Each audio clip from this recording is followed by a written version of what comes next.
अस्सलाम वालेकुम। अॼु मां तव्हां सां ही कुछ बैग्स शेयर कयां थी जेके मूं ठाहिया आहिनि। ये बैग्स मैं आपके साथ शेयर कर रही हूँ जो मैंने बनाए हैं। ये बैग्स आहिनि मल्टीपर्पज़ बैग्स आहिनि। तव्हां हिननि खे शॉपिंग लाइ इस्तेमालु करे सघो था। किथे अचण वञण आहे त कुझु ज़रूरी शयूं खणी हिन में वञी सघजनि थियूं। ऐं अगरि कॉलेज वञिणो आहे यूनिवर्सिटी वञिणो आहे त हिन में कुझु ज़रूरत जो सामान विझी आराम सां खणी वञी सघिजे थो। ऐं हीअ ठाहिण ॾाढा आसान आहिनि, एॾो घणो टाइम कोन थो लॻे हिननि ते। तव्हांखे हिननि जी मां डिटेल ॾेखारियां। हीअ ॾिसो, हिननि खे मूं हीअ नग हणी थोरो सजायो आहे। ऐं हीअ बैग थोरो ॿियनि खां डिफरेंट आहे। हिन में हीअ बंदि करण जो फ्लैप बि आहे ऐं हिन में हीअ कट लॻाए करे मूं हिन खे फ्लैप हयो आहे। ऐं उनखां अलावा हिननि जी बैक साइड ते तव्हां ॾिसंदव त तव्हांखे पॉकेट्स नज़र ईंदा। हीअ ॿ हिन में खीसा हैं, 2 बड़ी पॉकेट्स हैं इसमें बैक साइड पे, ताकि इसमें आप जो है अपने जो भी ज़रूरत की चीज़ें हैं, फ़ोन हैं, चाबियाँ, पैसे, वॉलेट वगैरह कुछ भी डाल सकते हैं। इसलिए मैंने इसको अंदर की साइड पे रखा है कि अगर आप इसको शोल्डर में डालें तो ये आपकी बॉडी से टच करेगा। ठीक है। ही ऐं तव्हां ॾिसो त ही मूं हिन खे हिकिड़ो मैचिंग बटन बि हयो आहे मथां। ऐं पाइपिंग इन लाइ रेड हई आहे छो त हिन में ही रेड ऐं मरून थोरो डिज़ाइन आहे। उन खां पोइ ही ॿिया ॾिसो बैग्स, हिन ते प्रिंट आहे कपकेक्स वारो।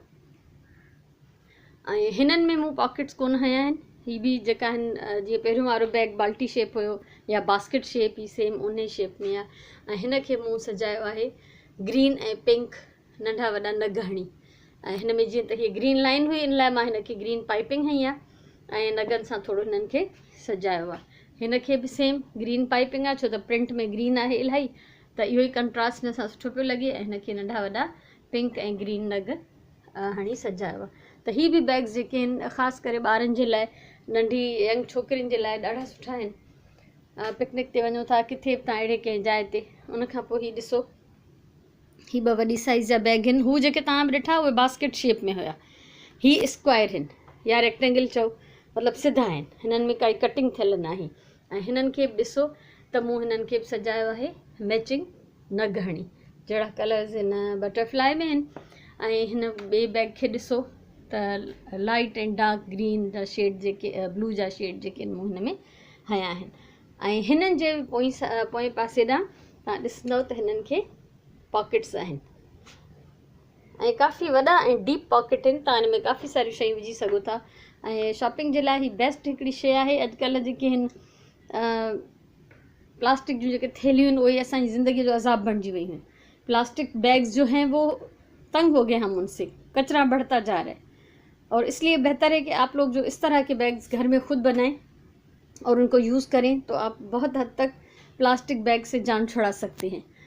सिर्फ जो बड़े ब्रांड हैं जो महंगे, उन्होंने जो है पेपर बैग्स इंट्रोड्यूस किए अपनी प्रोडक्ट्स के लिए, बाक़ी तो अलाही हाफ़िज़ है। त जेकॾहिं अहिड़े क़िस्म जा थेला ठाहिजनि, अहिड़े क़िस्म जा बैग्स पाण सिबजनि त ॾाढी बचत बि थींदी। बचत याने कचिरे खां बचंदासीं ऐं अजायो हिकिड़ो जेको घर में गंद गॾु थिए थो उन खां बचंदासीं। ऐं हीअ बैग्स जेके आहिनि वॉशेबल आहिनि, इनको आप धो सकते हैं, वॉशिंग मशीन में डाल सकते हैं, हाथ से धो सकते हैं। त हीअ वापसि जेका बार बार यूज़ थी सघनि था। ऐं जीअं असां कपिड़ो वठंदा आहियूं त इलाही उन्हनि खे इस्तेमालु कंदा आहियूं, त हिननि जे लाइ बि साॻी ॻाल्हि आहे। त जेकॾहिं तव्हां अहिड़ा बैग्स पंहिंजे घर जे छोकिरियुनि लाइ ठाहियो, पंहिंजे इस्तेमाल जे लाइ ठाहियो, त ॾाढी आसानी रहंदी तव्हांखे रोज़मर्रा ज़िंदगीअ जे कमनि में। सो मूंखे उमेदु आहे तव्हांखे मुंहिंजो हीअ आइडिया, मुंहिंजी हीअ वीडियो ज़रूरु वणी हूंदी।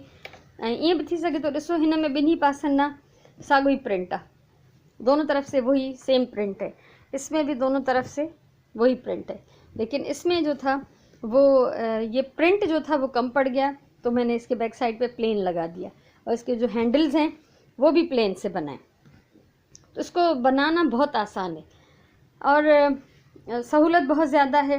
बहुत सारी लड़कियों को मैंने देखा कि एग्ज़ाम्स के दिनों में इनमें अपना क्लिप बोर्ड और चीज़ें ज़रूरत की डाल के ले जाती हैं। तो इस्तेमाल जो है वो आपके ऊपर है कि आप इनको किस तरह यूज़ करते हैं। सो मूंखे उम्मीद है तव्हांखे मुंहिंजो आइडिया वणियो हूंदो। जेकॾहिं वणियो हुजे त वीडियो लाइक कयो, शेयर कयो। ऐं मां पूरी कोशिशि कंदमि त हीअ बैग्स मां तव्हांखे सिबण बि सेखारियां, त जीअं तव्हांजे लाइ थोड़ी सहूलत थी वञे। तो इंशाल्लाह इसका जो वीडियो है बनाने का वो भी मैं ज़रूर शेयर करूँगी, तव्हांखे सहूलत थींदी इन सां। उम्मीद है तो तव्हांखे वणियो हूंदो आइडिया। सो जेकॾहिं वणियो हुजे त लाइक कयो, कमेंट कयो, शेयर कयो ऐं चैनल सब्सक्राइब कयो। छो त ज़िंदगी रही त अञा घणो कुझु मां कोशिशि कंदमि त सेखारियां, जेतिरो थी सघे मुंहिंजी ज़ात मां ॿियनि खे फ़ाइदो पहुचे ओतिरो पहुचाईंदसि।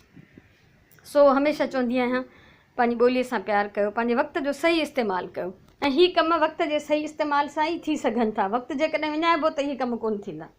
ऐं प्यार सां हमेशह कमु कयो। प्यार सां कयल कम जो नतीजो हमेशह शानदार रहंदो आहे। सो अलाह तव्हांखे ख़ुशि रखे। इंशाल्लाह वरी कंहिं ॿी वीडियो सां ऐं कंहिं ॿी कम जी ॻाल्हि सां वरी मुलाक़ात थींदी। तेसिताईं अल्लाह वाहे।